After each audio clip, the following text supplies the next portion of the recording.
Alhamdulillah, wassalatu wassalamu ala rasulillah. Kita lanjutkan Sahih Jami' Bayanin Ilmi wa Fadlih. Kita masuk ke bab yang ke-24. Al-haddu ala istidamati talab wa sabr fihi ala la'wa wan nasab. Anjuran untuk terus-menerus mencari ilmu, sabar untuk mencari ilmu terhadap kesulitan dan kelelahan. Berkata Imam Malik bin Anas, la yanbaghi li ahadin an yakunu indahu al-ilm an yatruka ta'allum. Tidak layak bagi orang yang sudah punya ilmu untuk meninggalkan menuntut ilmu. Maksudnya kalau kita sudah memiliki ilmu yang banyak, jangan kita juga diam kemudian mencukupkan diri dari menuntut ilmu. Namun kita terus menuntut ilmu karena ilmu itu sangat banyak sekali. Ilmu itu tidak akan pernah ada habis-habisnya untuk kita cari, ya. Kalau kita melihat kitab-kitab para ulama, sangat banyak, berapa banyak kitab yang belum kita baca. Maka jangan kita mencukupkan diri karena sudah merasa memiliki ilmu yang banyak. Kemudian Ibnu Abdul Bar membawakan hadis dari Laits, dari Taus, dari Ibnu Abbas. Ia berkata, "Man humani la tanqadi nahmatuhuma, talibu ilmin wa talibu dunya." Ada dua orang yang tak pernah habis, ya, ambisinya, yaitu pencari ilmu dan pencari dunia.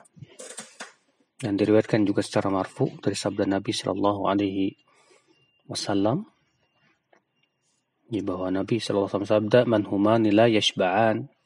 Ada dua orang yang tak pernah kenyang, pencari ilmu dan pencari dunia. Maksudnya, ya, bahwa seorang pencari ilmu hendaknya jangan pernah kenyang dengan ilmu yang tentunya ilmu agama, ilmu yang sangat bermanfaat. Ya, sebagaimana juga pencari dunia tak pernah kenyang, ya, dari mencari dunia mereka. Dan tentunya ilmu jauh lebih utama daripada harta. Maka kewajiban kita untuk tidak berhenti dari menuntut ilmu dan terus-menerus menuntut ilmu Allah Subhanahu wa taala.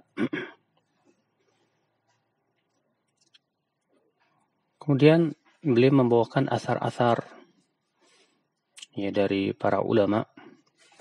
Qila Ibn al-Mubarak, Ibn al-Mubarak ditanya, "Ila mata tatlubul ilm?"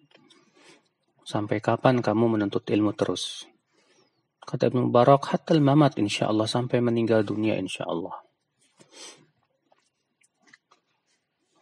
Kemudian ditanyakan lagi kepada Ibn al-Mubarak, ya, kemudian beliau berkata, la'allal kalimah allati tanfa'uni lam aktubha ba'd. Barangkali ada satu kalimat yang belum aku ambil manfaatnya dan ternyata belum aku catat. Artinya, ya, walaupun ilmu kita sudah banyak, tapi terkadang ada hadis yang hanya sebatas lewat begitu saja dan belum kita ambil manfaat-manfaat atau faidah-faidahnya.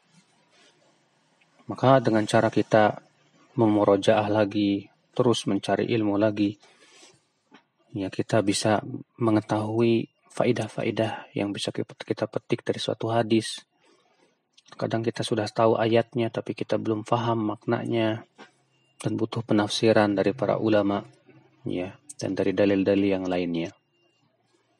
Maka tentu dengan cara kita terus menuntut ilmu akan semakin bertambah dan bertambah keilmuan kita. Dari Abu Hurairah, ia berkata, sesungguhnya orang-orang berkata, Abu Hurairah terlalu banyak menyampaikan hadis. Kalau bukan karena dua ayat dalam kitabullah, aku tidak ingin menyampaikan hadis. Yang pertama yaitu ayat surat Al-Baqarah 174. Sesungguhnya orang-orang yang menyembunyikan apa yang Allah turunkan dari Al-Quran. Ya, sampai akhirnya. Yang kedua yaitu surat Al-Baqarah 199. Sesungguhnya saudara-saudara kami dari kaum muhajirin, kata Abu Hurairah, sibuk dengan jual beli di pasar. Dan saudara-saudara kami dari Ansor sibuk, ya, untuk meladang. Sesungguhnya Abu Hurairah senantiasa mulazamah dengan Rasulullah SAW, ya, untuk kekenyangan perutnya. Dan Abu Hurairah hadir di mana mereka tidak hadir. Maksudnya Abu Hurairah, ya, ketika ditanya, kenapa sih kamu kok banyak banget menyampaikan hadis? Padahal beliau hijrah ke kota Madinah saja baru tahun ke-7, hanya 3 tahun menjadi sahabat Rasulullah. Maka Abu Hurairah ingin menjelaskan kenapa beliau banyak yang menyampaikan hadis. Karena ternyata Abu Hurairah tidak pernah meninggalkan Rasulullah SAW.